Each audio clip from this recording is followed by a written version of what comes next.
Junko Furuta was a 17-year-old Japanese teenager who was kidnapped by a group of young men. They kept her captive in the house owned by one of their parents. That was the beginning of her 44 days of torture that led to her death. They fed her only cockroaches to eat, only urine to drink.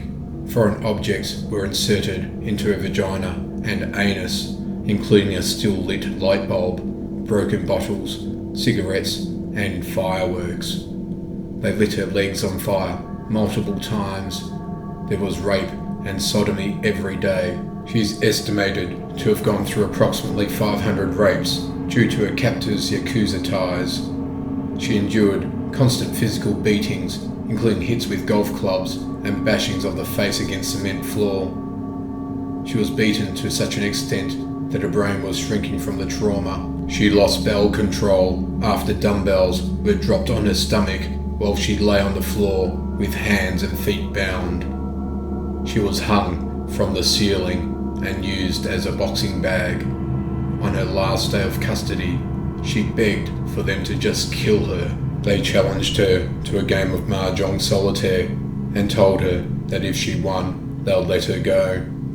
She did win, but instead of being released, they beat her with iron barbells and set her legs, arms, face and stomach alight after pouring lighter fluid on them. She went into shock and died the next day. Her corpse was found stuffed into a concrete-filled barrel on a tract of reclaimed land in Koto, Tokyo.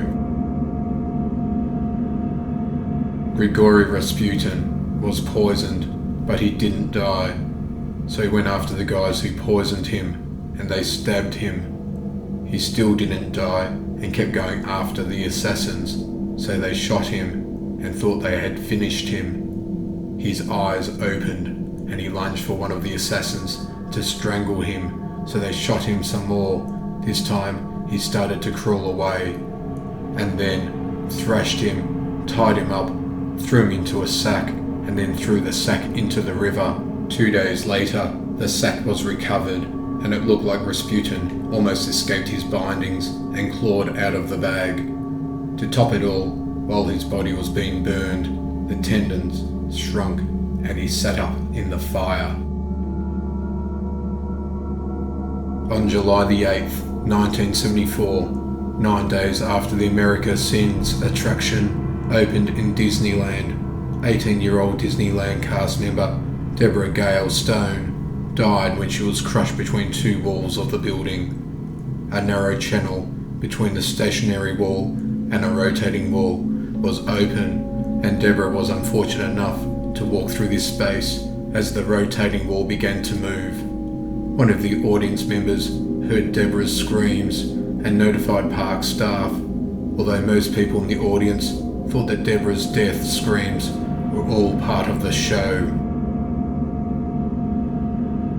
Byford Dolphin is a drilling rig known most notably for an explosive decompression accident in 1983 that killed 5 workers and badly injured 1. All divers were exposed to the effects of explosive decompression. Subsequent investigation by forensic pathologists determined one of them was exposed to the highest pressure gradient, violently exploding due to the rapid and massive expansion of internal gases. All of his thoracic and abdominal organs and even his thoracic spine were ejected, as were all of his limbs. Simultaneously, his remains were expelled through the narrow trunk opening left by the jam chamber door, less than 60 centimeters in diameter. Fragments of his body were found scattered about the rig. One part was even found lying on the rig's derrick, 10 meters directly above the chambers. The deaths of all 4 divers was most likely instantaneous.